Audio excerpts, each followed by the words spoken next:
Est-ce que vous pourriez un petit peu nous brosser, nous aiguiller concernant ces allergies et évidemment, du coup, les contre-indications à la vaccination et les renseignements que nos collègues doivent aller chercher pour ça?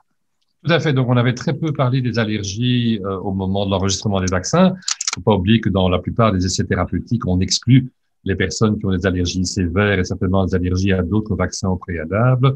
Et donc, on sélectionne d'une certaine manière la population. Et donc, quand on regardait le taux d'allergie, qui était des phénomènes mineurs, était extrêmement similaire entre, vous m'excusez, je suis à l'hôpital, donc on entend un bruit de sirène derrière moi. Il y avait donc un taux extrêmement faible d'allergie et semblable entre le bras placebo et le plat vaccination. On s'est rendu compte à partir du moment où on a commencé à vacciner, d'abord en Angleterre et puis aux États-Unis, qu'apparaissait un certain nombre d'allergies, que ce soit des réactions anaphylactiques réelles ou des réactions anaphylactoïdes. Donc, on ne va pas discuter les unes IgE médiées, les autres IgG médiées, chez des patients en nombre relativement surprenant, puisqu'il y en a une petite quinzaine qui sont connus actuellement sur les quelques millions de personnes vaccinées.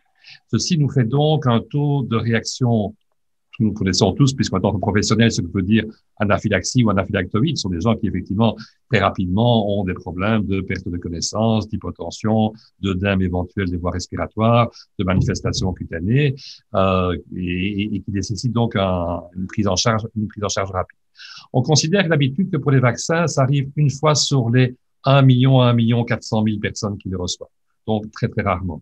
Actuellement, ce n'est pas une vraie statistique, mais sur les cas répertoriés, on estime donc ici, on est plutôt du côté de 1 tous les 100 à 200 000 personnes qui reçoivent ce vaccin ARN. Et on est bien toujours dans les vaccins ARN puisqu'il s'agit du vaccin essentiellement de Pfizer, mais il a été le plus distribué et quelques cas chez Moderna également aussi.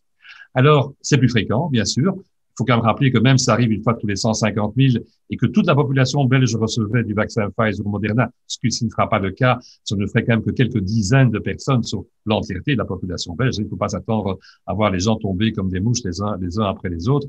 Il y a bien sûr aussi les réactions vagales banales qui peuvent plaider pour ça, mais avec d'autres critères cliniques. Alors, à quoi c'est lié? C'est lié, on ne sait pas encore exactement, mais probablement à certains des composants, non pas à l'antigène, c'est très rarement l'antigène qui est en cause, mais à des choses que l'on met autour. On sait qu'il y a ici des particules lipidiques. On sait aussi qu'il y a du polyéthylène glycol qui est présent dans ce vaccin. Et donc, on pense actuellement que c'est probablement le polyéthylène glycol versus d'autres composants présents dans le vaccin.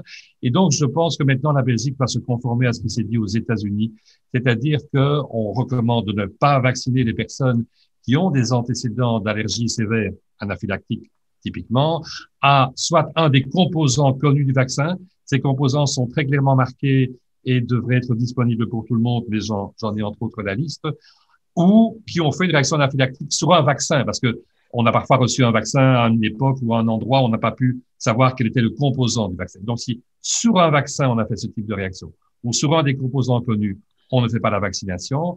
Par contre, on ne va pas faire ce qu'ont transitoirement fait les Anglais. Ils viennent de retirer cette condition. Ils avaient étendu cette précaution aux réactions anaphylactiques sur n'importe quoi, y compris sur des cacahuètes, des piqûres d'abeilles ou autre chose. Et ça, c'est quelque chose pour lequel actuellement les Anglais sont revenus en arrière, peut-être sous la pression d'ailleurs de l'épidémie chez eux, et sur lequel les Américains n'ont jamais embrayé. Mais je vois que Michel veut dire quelque chose, et comme c'est un immunologue, il connaît ça mieux que moi. Donc, peut-être passer la parole à Michel pour l'instant. Non, ce que tu as dit est juste parfait.